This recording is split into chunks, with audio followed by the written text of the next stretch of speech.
Bonjour à toutes, j'espère que vous allez bien. Je suis contente de vous retrouver aujourd'hui et donc je vais vous présenter mon dernier mini qui s'appelle Destination la montagne. Donc c'est un album qui aurait pu être réalisé sur le thème de Noël aussi. C'est un album assez conséquent, vous allez voir, on peut y mettre 38 photos. Donc je vous laisse découvrir la vidéo et puis je vous retrouve tout de suite après pour vous donner quelques mesures. Et puis je vous mettrai aussi toutes les photos de l'album en détail. Donc je vous dis à tout de suite.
j'espère que la vidéo vous a plu.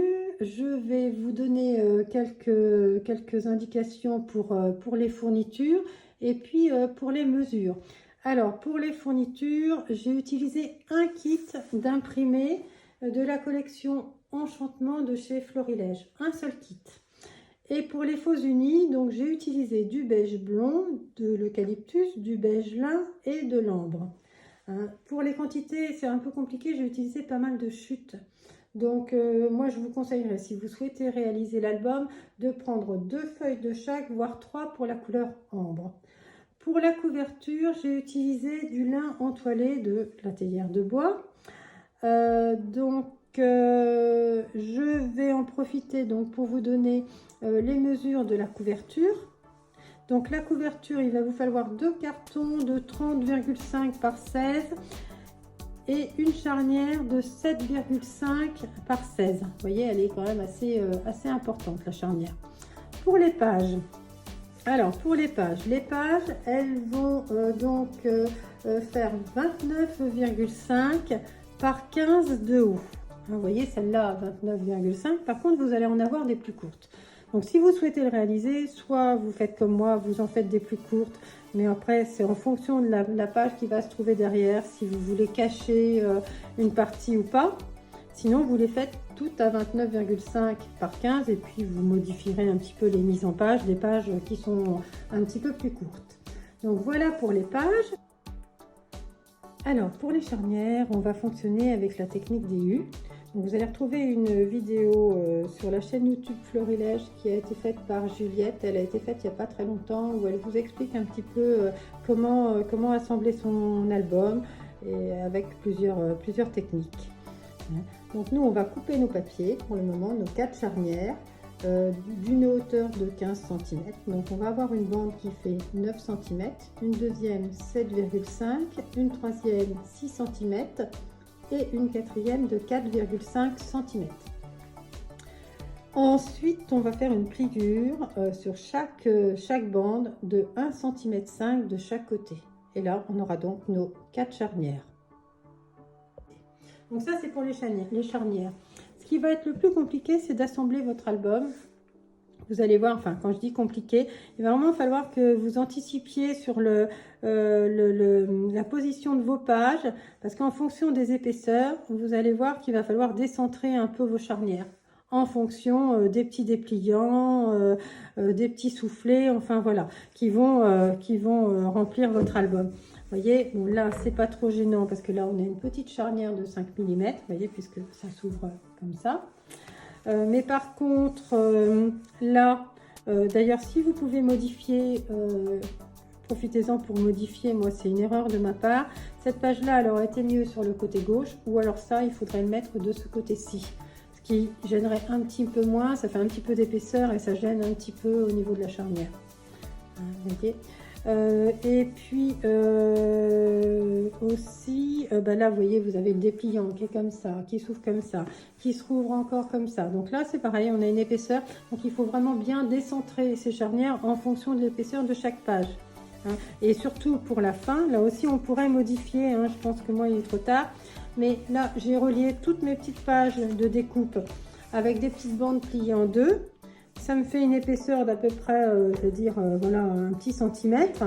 Et je pense que ces épaisseurs-là, elles auraient été mieux du côté droit. Ça n'aurait rien changé dans le montage et on aurait eu beaucoup moins d'épaisseur de ce côté-ci.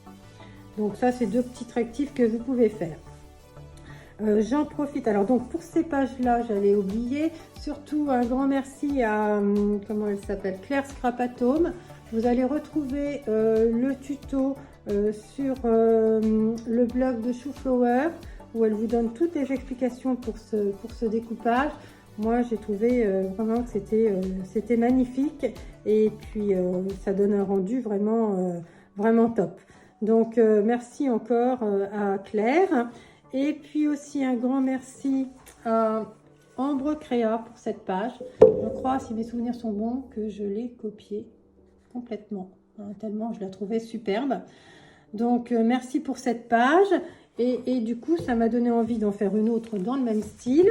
avec la technique des caches. Donc la technique des caches, vous allez la retrouver sur la chaîne YouTube, hein. Il va y avoir des explications, vous allez trouver des tutos. Donc, mais moi, donc du coup, je me suis fait cette page-là qui est exactement dans la même technique. Donc voilà pour les petites choses de l'album. Vous allez avoir aussi pas mal de couture à faire si vous avez envie, hein, du droit, du zigzag. J'ai un petit peu de couture à la main aussi là, vous voyez, là. J'ai décidé de ne pas rentrer mes fils, hein. Je trouvais que ça faisait un petit peu fouillis, mais bon voilà, ça me plaît bien. Donc j'ai tout laissé comme ça. Et puis, oui, ce que je voulais aussi vous dire, j'ai commencé mon album pardon, par tous mes timbres. Je ne sais pas si vous avez vu dans l'album, j'ai plein de timbres. En fait, avant de savoir comment j'allais faire mon album, j'ai fait tous mes timbres. J'ai sorti tous les tampons qui me plaisaient, hein, notamment tous les tampons Chou Flower de la collection Storybook, tous les tampons de chez Florilège aussi qui étaient en rapport avec la neige l'hiver. Et puis j'ai fait mes timbres, j'ai colorisé et après je n'ai eu plus qu'à faire la mise en page de mon album.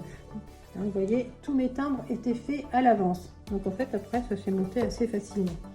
Donc voilà pour les timbres. Le die des timbres, donc c'est le die de chez Karine, les ateliers de Karine. Donc j'ai utilisé oui, pas mal de tampons Chou Flower, Florilège, les ateliers de Karine. Si vous n'avez pas tous les tampons, en fait je pense que c'est pas du tout un problème. Soit vous l'allégez un peu, vous mettez un peu moins de tampons, ou vous mettez d'autres tampons. Essayez de ne pas vous focaliser sur le nombre de tampons ou sur la colorisation. Après vous pouvez le faire à votre idée, hein, tout en conservant l'idée des timbres puisque c'est un petit peu le fil conducteur de l'album. Donc voilà, je pense que je vous ai tout dit. Surtout, donc, si vous souhaitez le réaliser, faites bien attention à l'assemblage de vos charnières, hein. C'est ce qu'il y a de plus compliqué, hein. Enfin, plus délicat, je vais dire. Pas compliqué, mais délicat. Fonctionne toujours avec un soufflet. Je ne sais pas si vous avez vu. Donc, l'album, il paraît un peu démantibulé, là, mais en fait, ça permet justement que ça soit pas fragile et puis que votre album, il s'articule bien. Donc voilà pour l'album. Donc j'espère que la vidéo, mes explications vous auront donné envie de réaliser cet album. Et puis écoutez, si vous avez des questions, n'hésitez pas. Et puis je vous dis à bientôt.